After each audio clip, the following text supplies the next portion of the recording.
നമസ്കാരം. മലയാളികളുടെ പ്രിയപ്പെട്ട താരം സഞ്ജു സാംസൺ ചെന്നൈ സൂപ്പർ കിങ്സിൽ ചേർന്നതിലുള്ള സന്തോഷം ആവേശവും ഒരുപോലെയാണ് ആരാധകർ പങ്കുവയ്ക്കുന്നത്. ചെന്നൈ ടീമിന്റെ ഔദ്യോഗിക സോഷ്യൽ മീഡിയ ഹാൻഡിലൂടെ തന്നെ പുറത്തുവന്ന അഭിമുഖത്തിലാണ് സഞ്ജു തന്റെ മനസ്സ് തുറന്ന് സംസാരിക്കുന്നത്. IPL ചരിത്രത്തിലെ തന്നെ എടുത്തു നോക്കിക്കഴിഞ്ഞാൽ ഏറ്റവും വലിയ ഫ്രാഞ്ചൈസികളിൽ ഒന്നിലെ ഭാഗമാകാൻ കഴിഞ്ഞതിൽ താൻ വളരെയധികം ഭാഗ്യവാനാണ് എന്നാണ് സഞ്ജു പ്രതികരിച്ചത്.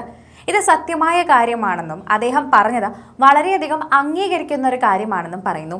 സഞ്ജുവിന്റെ സംസാരത്തിൽ തന്നെ ഒരു താഴ്മയായി തോന്നുന്നുവെന്നും അത് വളരെയധികം നന്നായി അദ്ദേഹത്തിനെ തന്നെ സഹായിക്കുമെന്നുമാണ് പ്രേക്ഷകർ പറയുന്നത്. ഇപ്പോൾ അദ്ദേഹത്തിന്റെ വാക്കുകളിലൂടെ നോക്കുമ്പോൾ എന്തൊരു ഭവ്യതയാണ്. ശരിക്കും പറഞ്ഞാൽ ചെന്നൈ എന്ന് പറയുന്ന വലിയൊരു ടീം അവർ ചോദിച്ചു വാങ്ങിയ ഒരാളെന്ന നിലയിൽ സഞ്ജുവിനെ കുറച്ചൊക്കെ അഹങ്കാരം കാണിക്കാമായിരുന്നു. പക്ഷെ സഞ്ജു അതൊന്നും കാണിക്കുന്നില്ല.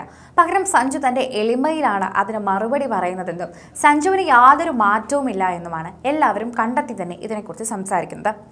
ചെന്നൈയിൽ എനിക്ക് ഒരുപാട് കൂട്ടുകാരുണ്ടെന്ന് സഞ്ജു പറയുന്നു. പക്ഷെ അവിടെ ഒരാൾ വളരെ സ്പെഷ്യൽ ആണെന്നും പറയുന്നുണ്ട്. എല്ലാവർക്കും അദ്ദേഹത്തിന്റെ പേരറിയാം.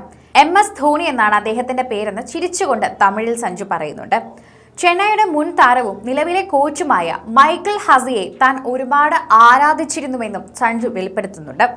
അതുകൊണ്ട് തന്നെ ഹസി കളിക്കുമ്പോൾ ഇദ്ദേഹം എന്തൊരു കളിക്കാരനാണ് എന്ന് ഞാൻ ചിന്തിച്ചിട്ടുണ്ട് എന്ന് അദ്ദേഹം എടുത്തു പറയുകയും ചെയ്യുന്നുണ്ട്. അദ്ദേഹം എടുത്തു പറയുന്ന വാക്ക് തന്നെയാണിത്. നിലവിലെ CSK ക്യാപ്റ്റൻ ഋതുരാജ് ഗേക്വാദ് തന്റെ അടുത്ത സുഹൃത്താണ് എന്നും അദ്ദേഹത്തിന് കീഴിൽ കളിക്കാൻ ആഗ്രഹിക്കുന്നുവെന്ന് തന്നെ സഞ്ജു കൃത്യമായി പറയുന്നുണ്ട്. അതുകൊണ്ട് തന്നെ തനിക്ക് ക്യാപ്റ്റൻസി വേണമെന്നുള്ള യാതൊരു ആവശ്യവും സഞ്ജുവിന് ഇല്ല എന്ന് മനസ്സിലാക്കാൻ സാധിക്കുന്നു. ഋതു എൻ്റെ ഒരു നല്ല സുഹൃത്താണ്.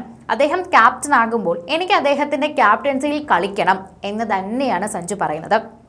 ഇതിലൂടെ തന്നെ അദ്ദേഹം ഒരിക്കലും അമിതാവേശത്തിലല്ല എന്നും ക്യാപ്റ്റൻസി ചോദിച്ചിട്ടില്ല എന്നും മനസ്സിലാക്കുന്നുണ്ട്.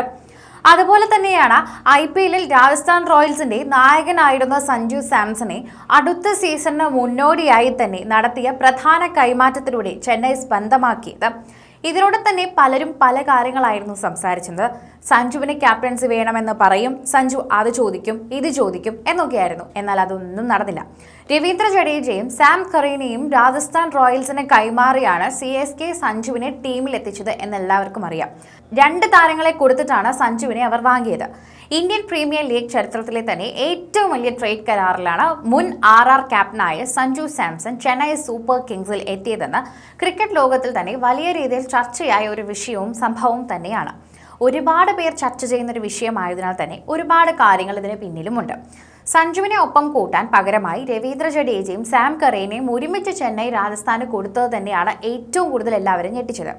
എന്തായാലും സാംസൺ CSKയിലേക്ക് വന്നതോടെ തന്നെ വരാനിരിക്കുന്ന സീസണിൽ കേരള ബാറ്റ്സ്മാൻ സഞ്ജു അവരുടെ ക്യാപ്റ്റനായി നിയമിക്കപ്പെടാനുള്ള അഭ്യൂഹങ്ങൾ ഒരുപാടുണ്ടായിരുന്നുവെങ്കിലും സഞ്ജു കഴിഞ്ഞ ദിവസം നടത്തിയ പ്രസ്താവനയിലൂടെ തന്നെ ഗേക്വാദിന്റെ അടിയിൽ കളിക്കാൻ മാത്രമേ തനിക്ക് താല്പര്യമുള്ളൂ എന്ന് എടുത്തു പറഞ്ഞതിലൂടെ തന്നെ സഞ്ജുവിന്റെ എളിമയും സഞ്ജു അങ്ങനെ ഒരിക്കലും ഒരു അഹങ്കാരം കാണിക്കില്ല എന്നും നായകസ്ഥാനം ആഗ്രഹിച്ചിട്ടില്ല എന്നും പറയുന്നുണ്ട്. കഴിഞ്ഞ വർഷം രാജസ്ഥാനിൽ നിന്ന് ക്യാപ്റ്റനായി അത് തോറ്റുപോയത് കൊണ്ട് തന്നെയാണ് അദ്ദേഹത്തിന് അവിടെ നിന്നൊരു ബ്രേക്ക് വേണം എന്നുകൂടി പറഞ്ഞുകൊണ്ട് സഞ്ജു ആ ടീമിൽ നിന്ന് ഇപ്പുറത്തെ ടീമിലേക്ക് ചാടിയതെന്നും എല്ലാവർക്കും അറിയാം.